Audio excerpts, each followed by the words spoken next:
Thank you so much. I am so honored to be here, and thank you so much for the opportunity to dive in and share my story in hopes that it can help others in our farming communities. I had the opportunity to present just about an hour ago to the PEI Soil and Land Conference, and then that was out east, and then coming back out west to my roots. So I'm going to dive into my topic today, and it sounds like the event has been jam-packed with amazing information and dialogue. So thank you so much. So we're here to talk all about stress.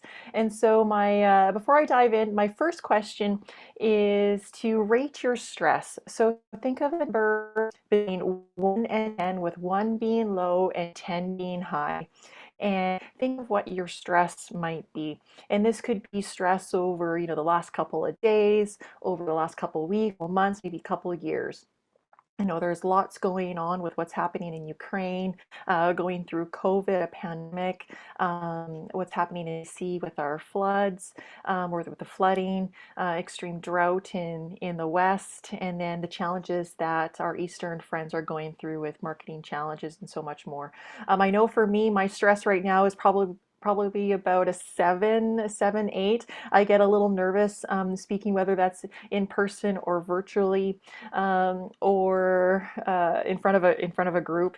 And our farm has gone through some hard times this past year. I'm just in the midst of writing our last contract, our grain contract buyout, and then this is the first year that I will be managing the farm. So a little bit of different stress than maybe last year, but as I share and talk more about my story, that really helps me. It's one of the strategies that I use that helps lower my stress to get to my magic number of about 3 or 4. So think of that number of what your stress might be, and hold that number to you as I go through my presentation.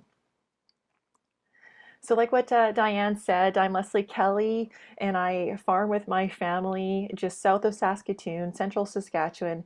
And I've had the opportunity to do a few amazing things in my short life. I started a snack food company just shortly after university. I'm a marketer by trade.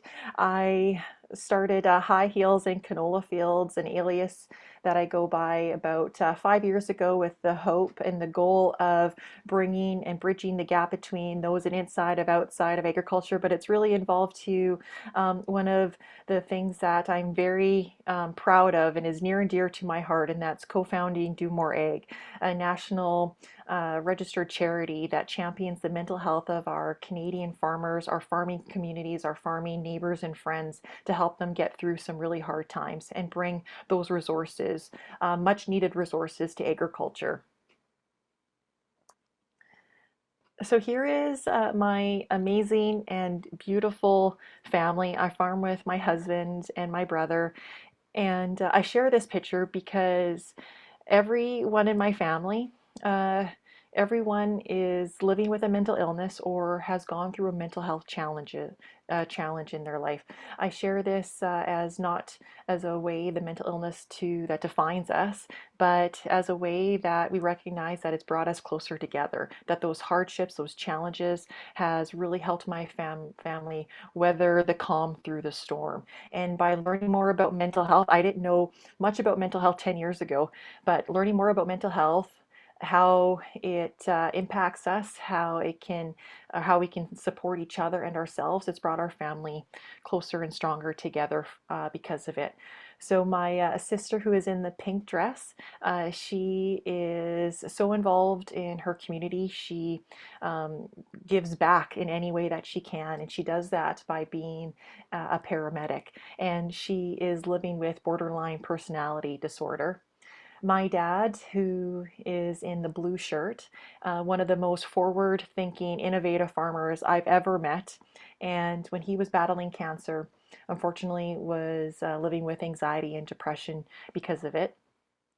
My brother in the black shirt, who is such a wonderful, caring dad and one of my best friends, he is living with PTSD because he came upon, unfortunately, a very tragic car accident about 4 years ago. ago and is living with PTSD anxiety because of it.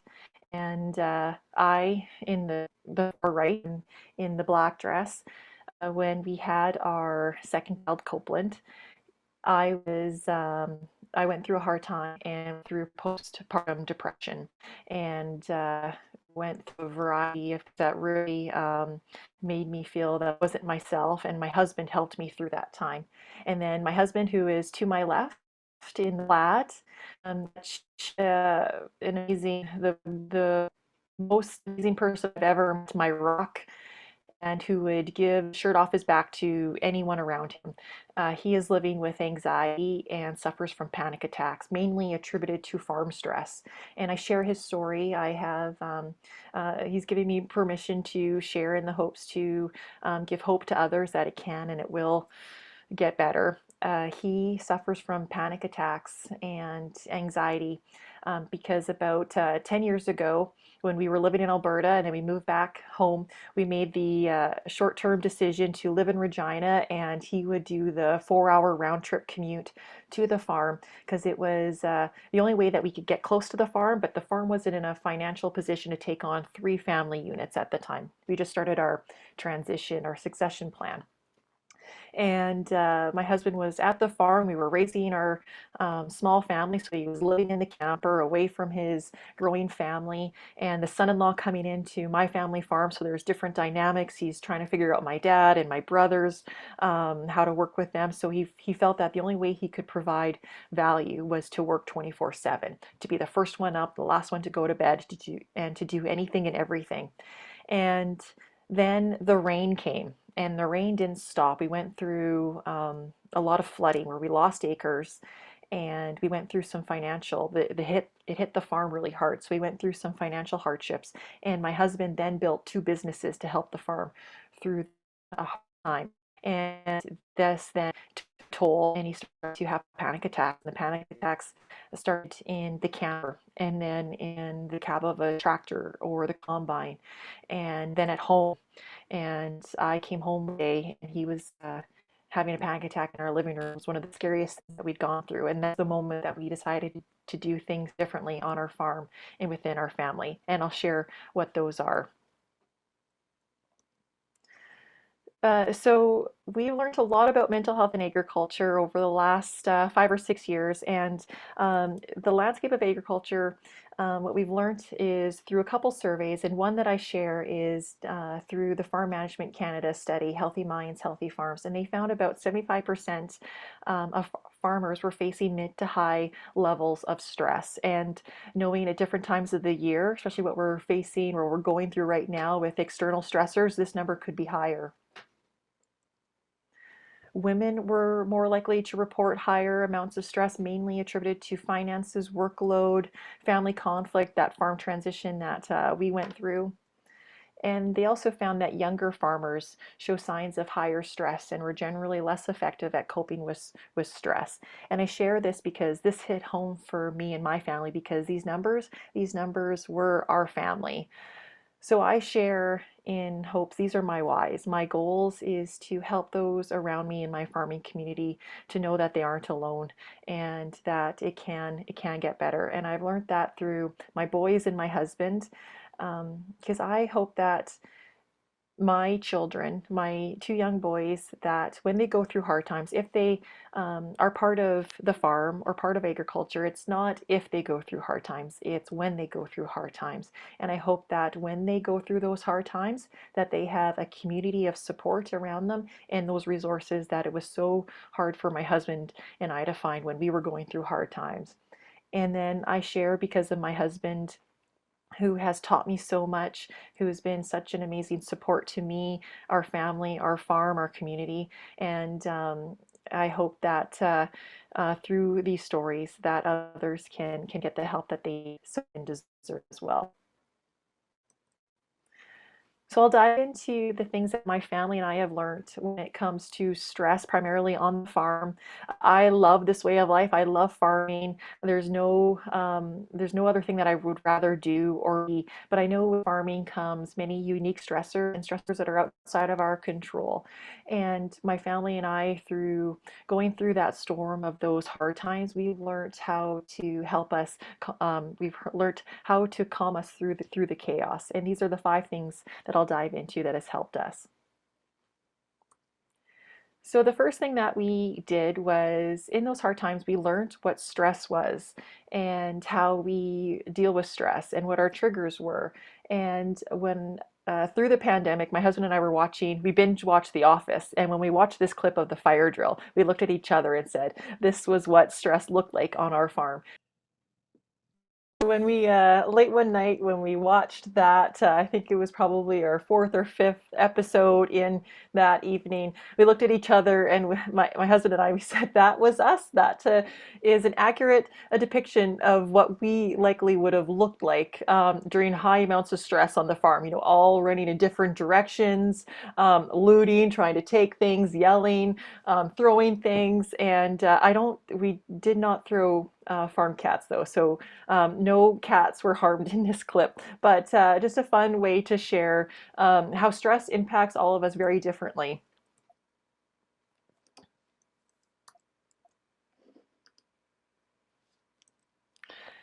So when it comes to stress, sometimes we use stress as a term synonymously with so many other things that we're living or going through.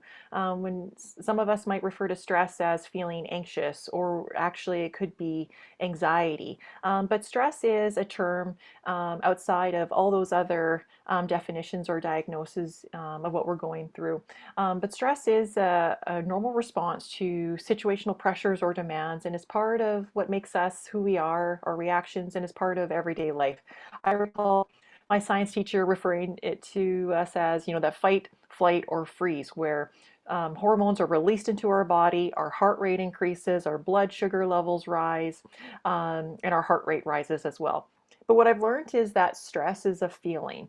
Stress is a feeling of emotional or physical tension. We all know that you can walk into a room where there's high amounts of stress and you can sense it, you can feel it. And you can also feel it in your body, where if I'm typing an email, my husband sometimes will walk by and touch my shoulders because I bring up my shoulders, I tense my shoulders, and they're hard. So that stress manifesting, that's that tension in my body. And what I've also learned is stress is a cycle. It has a beginning, it has a middle, and it has an end, sort of like, the bell curve. And we have to allow us the time and energy to get through that curve, that cycle. So is all stress harmful and negative? No, a small amount of stress is actually good for us. We all experience um, stress in a positive regard. Getting married, having a baby, but also it can be negative depending on what we're going through, or all of our different situations and experiences. But then it can also boost. A small amount of stress can boost our adrenaline, kick us into gear, motivate us to get things done. But where stress can become harmful is where it can become overwhelming or prolonged without giving ourselves that time, space, or energy to recover. And that's where we have greater risks of developing mental health issues or problems, or physical problems as well. So stress isn't bad for us. Being stuck in that stress cycle, whether it's beginning, middle, or just at the end, that's where it can become harmful. So diving into the signs and symptoms vary depending on your experiences, who you are, what you're going through, time of year, season. So many things can impact us in different ways. For me, my signs and symptoms are I wear a mouth guard because I grind and I clench my mouth and my teeth. I get tension headaches. I also have a change in my eating and my sleeping habits, and I withdraw from people. Those around me know when I'm experiencing high amounts of stress is when I stop texting or I stop calling. My husband has some different signs where I saw when he was going through hard times and increased irritability or those blow ups, frustrations, where the odd wrench was being thrown at the farm.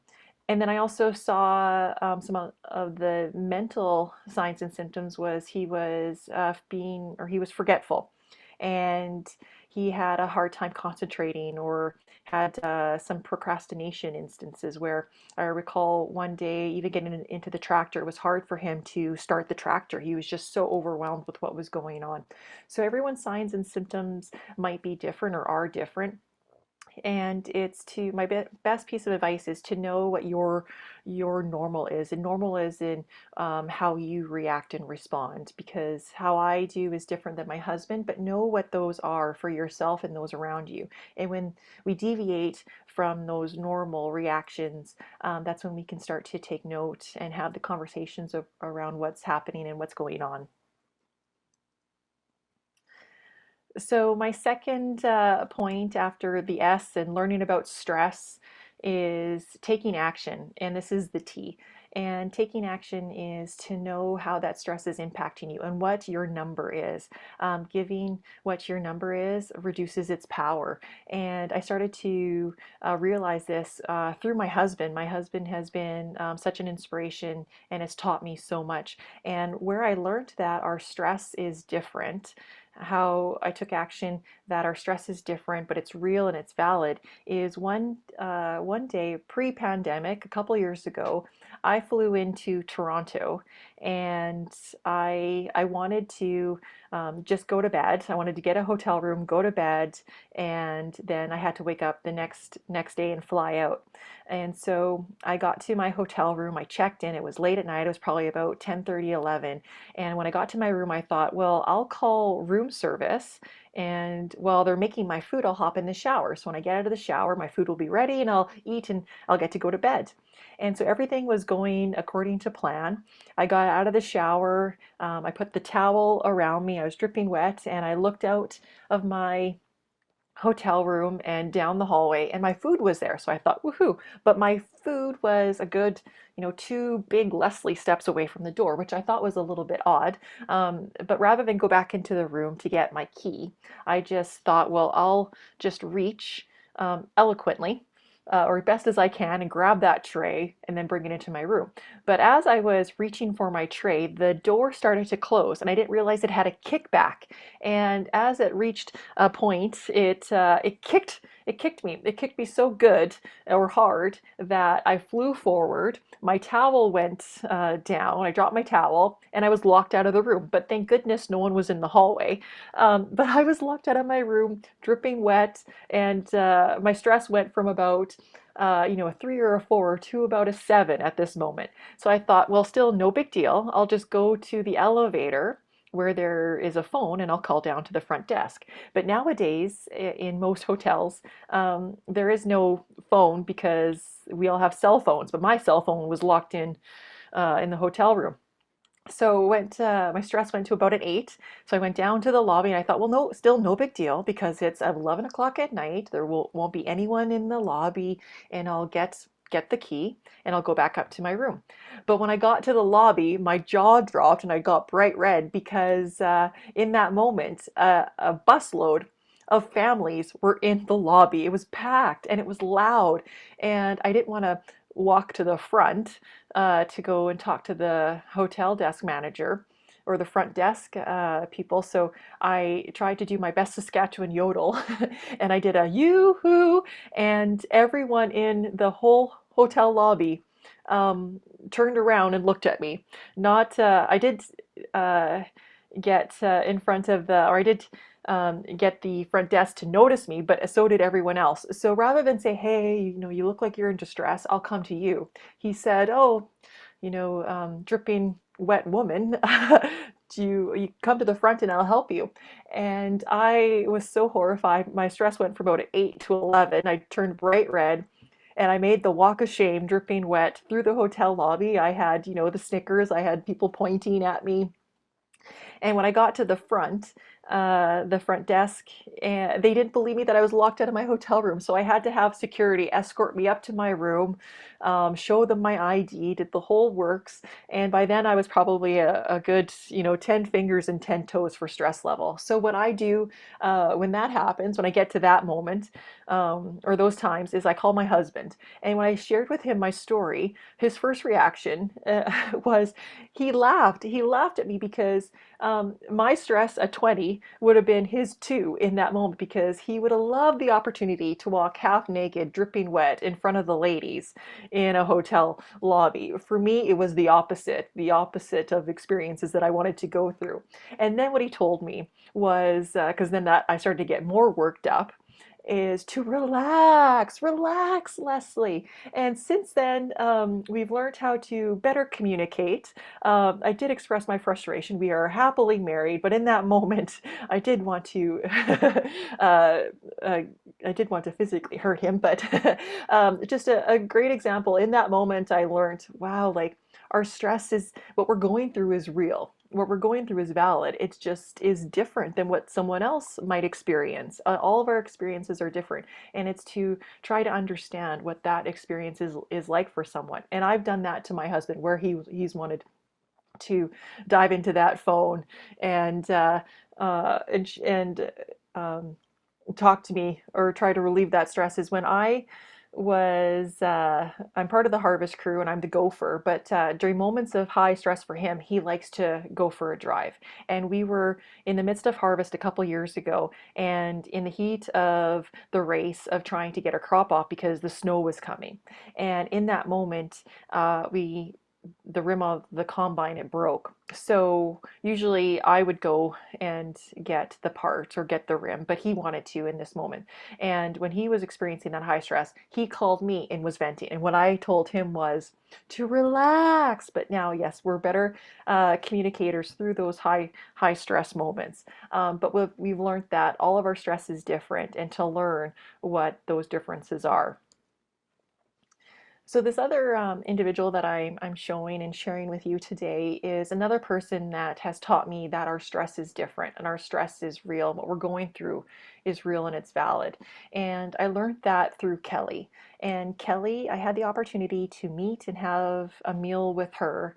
And this was through the Bell Let's Talk campaign. So after the video shoot in Montreal, we all the friends of the Bell Let's Talk campaign got to sit down and have supper together, and I sat beside her, and it was such a cool opportunity because she had never met a farmer before. She works for she's a Toronto police officer, but before that she was in the army and she fought for our country.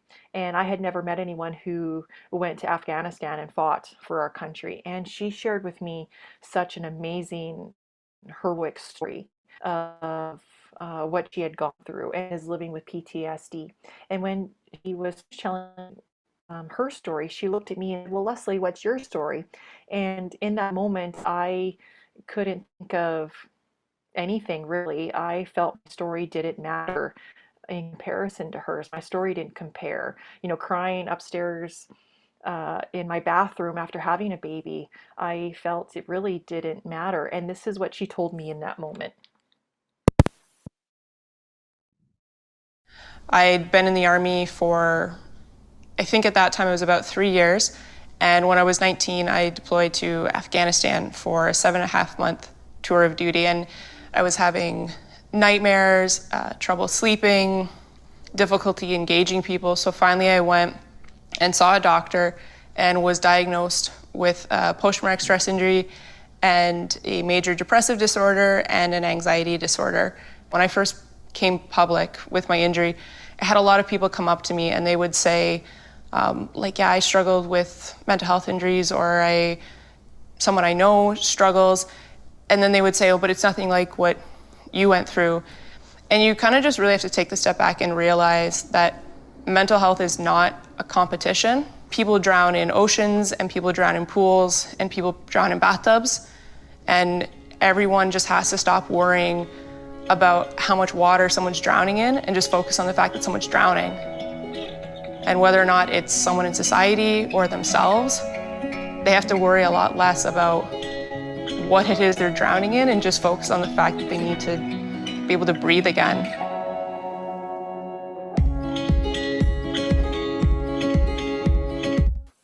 So that's what she shared with me in that moment, and it really changed my whole perspective of mental health.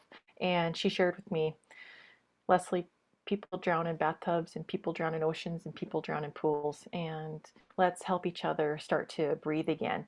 And it's had such an impact on me and how I viewed mental health in these conversations and the importance of them. So that brings me to my third point of how we've helped each other breathe on our farm is through open communication and open conversations and open dialogue. And one of the most impactful conversations that we had on the farm was at the onset of all of us coming together at the start of our farm transition, our succession plan. And we sat down one day on the deck. It was labeled, it was a business meeting.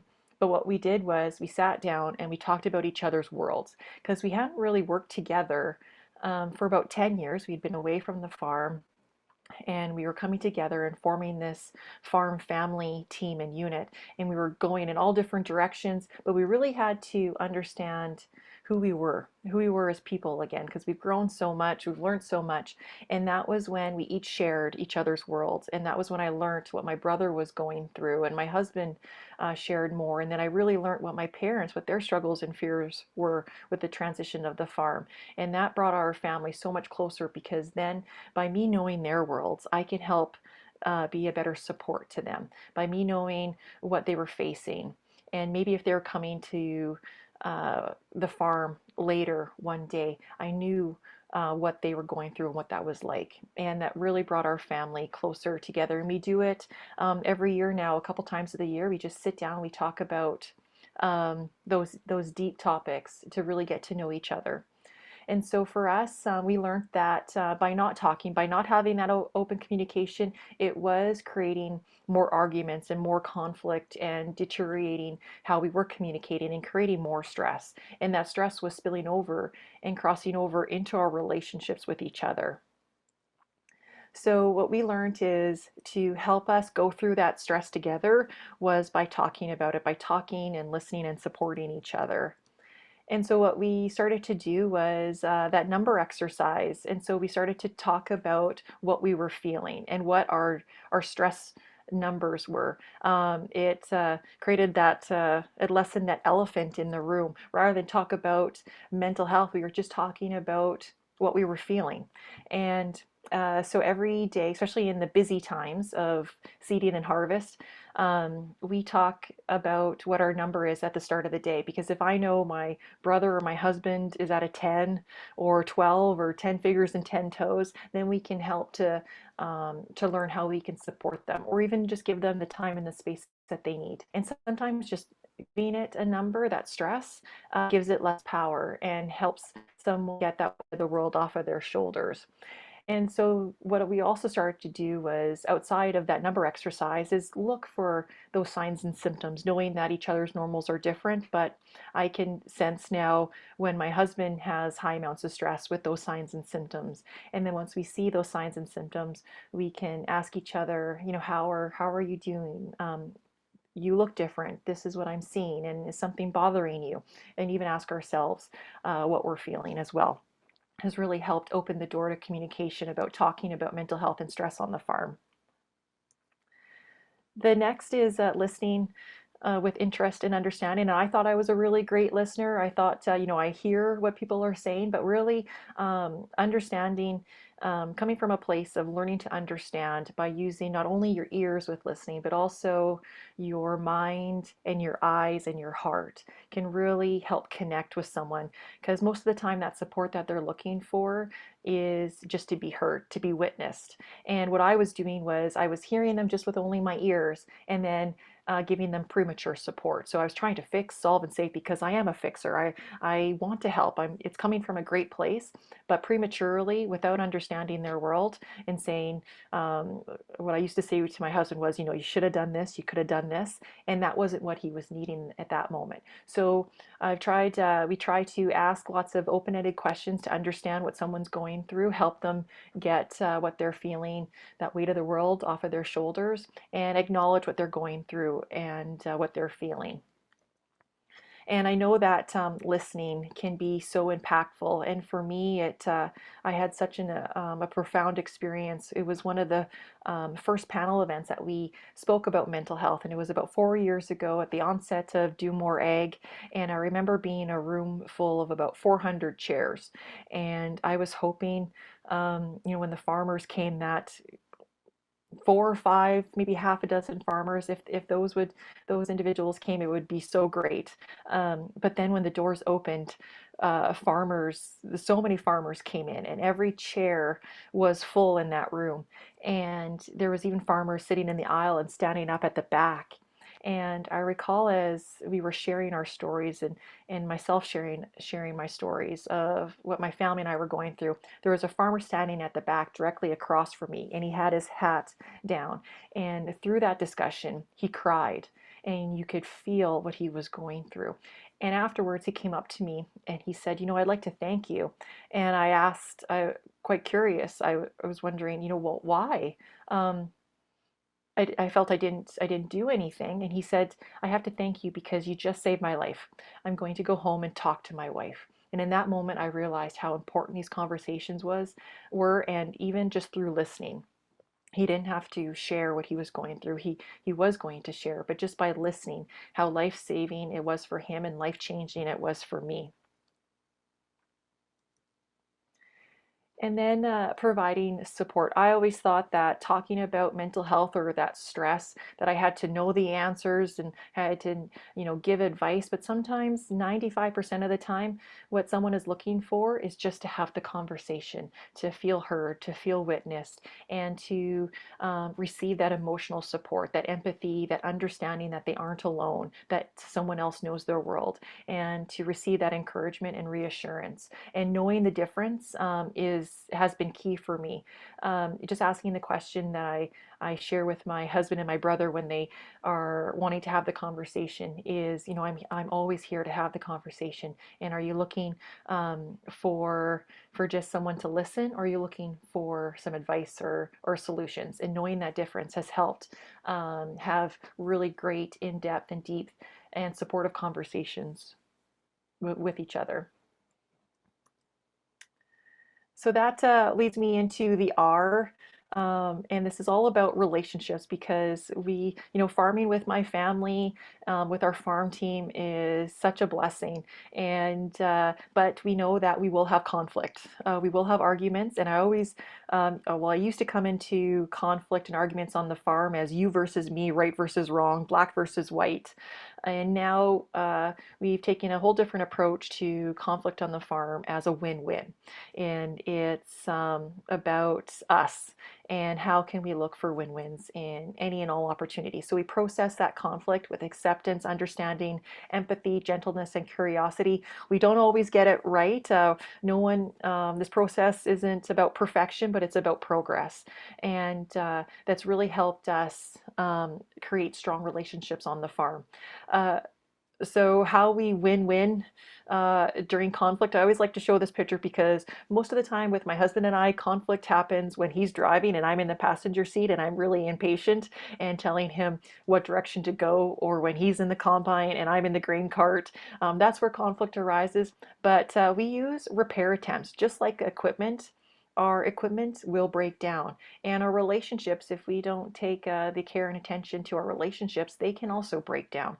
So we use repair attempts, and they've really helped us. So our repair attempts that have helped us is expressing appreciation, thank yous, apologizing, saying, I'm sorry, finding compromises and agreements wherever we can, using humor and laughter has really helped us form tight bonds with each other when appropriate, of course. us asking for direction, asking for help, and taking responsibility, accountability for our actions and making those commitments. This has been such a key with creating that culture of appreciation, respect, that shared vision. And because we know conflict is going to happen, it's actually having a healthy relationship. Conflict is great because we come from all different experiences and backgrounds, and we think differently, and that's awesome. But for us, dialogue is the most important thing, is the key to helping us process that conflict. So the last one is the M, and before sharing about what stress is and then how we can work through that stress together, this one focuses all about supporting ourselves and each other. It's all about stress management. So when we first started to talk about what supporting each other on the farm looks like, my dad was the one that put mental health on the forefront, because what he saw when we were coming together as a farm team, he saw us go in all different directions. We wanted to buy land and equipment and build and grow, and he wanted for us to start to build a strong foundation. And I recall during one of our first meetings of our farm succession, this is the quote that he shared with us: "If you want to be successful, it isn't about how much land you have or the type of equipment you drive. It's about how we work together and how we take care of each other and ourselves." And this really changed my whole perspective of farming and in life and my definition of success. And unfortunately, my dad, he passed away this past summer after his battle with cancer. But through advice like this, I have a whole book of these quotes that he's given us. It's really helped us keep moving forward and help keep his legacy alive through these really great moments of advice and building that strong foundation. So when we started to talk about self-care on the farm, my husband and my brother said, "Lesley, don't make us do bubble baths and yoga." And I thought, well, I like to do bubble baths and yoga. That really helps me. And that's where I learned that our self-care strategies, our tools, they're all different. And that's great. It's knowing what helps, and sometimes that takes some trial and practice to figure that out. But self-care looks just like our stress is different for everyone, and our mental health is different for everyone. So is our self-care. And I like to show this clip as to how our self-care might be different for another. Hi, everybody, it's Paul. A lot of people ask me after a long day of voiceover or writing or doing all those creative things that I do, how do I relax? Well, like many other Americans, I come home and I pet my dog. You see, petting your dog is one of the most relaxing things you can possibly do. It releases a hormone called oxytocin, which reduces stress. Also, it lowers your heart rate and it lowers your blood pressure. Plus, people who pet their dogs are 5 times more likely to live longer than people who just have cats. So I don't know about you, but pet that dog. We did get a dog through COVID. Willa, she's sitting beside me, and she is part of my self-care routine, but just not petting that dog. Uh, but self-care for us, we talk about self-care as filling up our slip tank. I'm the gopher on the farm, so we go for food or meals and part and equipment. I help service the equipment, especially during the busy seasons. And I know that if my slip tanks are full of fuel, I can then help and service the other equipment. And the same goes for us as well, that our slip tanks, our cups have to be full in order for us to support each other around us. So for us, it's making ourselves a priority on the farm, and know that in farming, we have lots of things on our to-do list, lots of things that are priority, but it's so important for us to be on that list and to make time for ourselves, especially through breaks. Breaks have been beneficial for us to recover and recharge, whether that's 5 minutes, 5 hours, 5 days, depending on the season or what you need to help you recover and recharge. Physical exercise, we all do different types of physical exercise. I love to spin and ski and run. My brother likes to take walks outdoors. My husband likes to play hockey. We all do breathing exercises, both together, individually, depending on what's going on. When we feel that tension or that anxiety creep up, you can do this in the cab of your tractor, in the office, and there's some apps that walk you through that. But sometimes it could just be 3 deep breaths that can help you in that moment. Positive social interactions have been such a great thing for us. It was hard during COVID when we weren't able to see our friends and our family, but we took every opportunity to text, call, Zoom, and we've never ate so many roasted hot dogs last winter because it was the only way that we could see our friends was having a fire outside. But for us, having that community of support, friends and family, have really been such a great way for us to fill up our cups. We use laughter wherever we can. We call them dance fights here at the house where my kids love to dance. I'm not a great dancer, but I try. We're always laughing, and we call it dance fights because it usually, with having 2 small boys, usually results in some wrestling matches. uh, we've learned a lot about affection within our marriage, and our affection is different. I'm acts of service, so if I come home and Matt's folded some laundry or taking the dishes out of the dishwasher, I love you. But if I would sweep out the garage, she probably wouldn't notice. But if I sent a text of showing appreciation, or that a lot I love yous and thank yous, that means the world to him. Creative expression, I don't necessarily mean art, just ways that you can express yourself. And this is primarily done through hobbies. It could be, through trying a different recipe, woodworking, tinkering away, being at the beach, playing in the sand, just ways that you can express yourself. Um, and know it's okay to feel many different things, go through hard times, and sometimes feel lots of things in one moment, and sometimes one thing over a period of time. But know that it's part of our human experiences and what makes us who we are, and it's absolutely okay.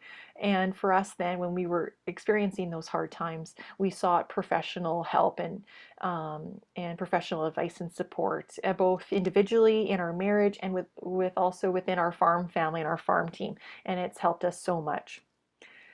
Here are a list of resources. Of course, at Do More Egg, we're offering our workshop for free from coast to coast. It's called the Talk, Ask, Listen workshop, as well as mental health first aid. You can go to our website and find a workshop, whether it's local to you, there are some in person and virtual, or the timing might be right.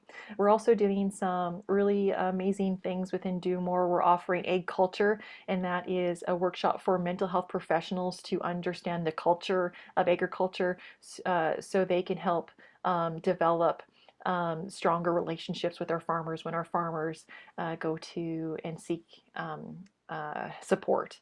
And then we're also trying to bring a national support, a crisis line, ongoing support to all of our farmers from coast to coast. But as well, you can go to some websites such as the Farmer Wellness Program, the Wellness Toolkit, and I've added some other websites and numbers that are there for us. And my family and I, we are subscribers to the BetterHelp and iBreathe and the Calm app. I travel, and my husband access these as well on the tractor, and they've really helped us. And then my dad, another one of his quotes that has really helped us, especially through this hard time of this past year with going through a drought, not producing much of a crop, and losing him to cancer. He would always share with us, always think of 1 or 2 or 3 positive things out of a negative situation, and you will move forward very fast. And this is so true for us, especially with this past year and not having some negative things and turn into a positive. We didn't have any grain bags to clean up in -40. We didn't have grain to haul, so we had lots of family time, or our harvest was done soon. So we got to spend lots of time at the rink or being with our kids and being my husband, he coaches 3 teams, and so we had lots of time to be with our family and our friends. Hard, it can be really hard at times, but those positive things are there and can help you. So to wrap up, these are the things that my family that we've learned that has helped us learn the calm through the chaos to help us weather the storm. And it's to learn about that stress and to learn about your stress and to take action to know that your stress is real, know your number during certain moments that can help you share that number and that will help each other through those conversations to help us breathe again by talking, listening, and supporting each other through that stress can be so beneficial. If for relationships, look for ways to always have those repair attempts that will help process that conflict with empathy and curiosity and gentleness. And then look for ways to keep your slip tank full. So thank you so much. I am so honored to be able to share my story in hopes that you were able to take away a few nuggets that will help you if you're going through a hard time. If you need to connect with me, you can reach out and get a hold of me through High Heels and Canola Fields or at Do More Egg. We have lots of resources and information on the website. So thank you so much, and I hope you have all the best success, joy, and happiness and health in 2022. Thank you so much. Oh, thanks as always, Lesley. Such good practical advice and from the heart. I mean, you share what's real to you and your family. It's very authentic, and I think that goes a long way. You know, just through Do More Ag and the kinds of things that have been going on, even in just the few years that you've been working on this, have you seen some real progress? Noticed that farmers are more willing to talk about it, rather than just being the "we'll tough it out" spirit that we've kind of become known for. Yeah, we've seen such amazing progress, and we've seen that whether it's been online. I've been part of some really great conversations at the kitchen table and at boardroom tables. So we've made lots of progress with building that community of supportive conversations, helping to support each other. But we do have still a long ways to go to help our farmers and our farming communities who are struggling or going through a hard time with bringing those resources that will help.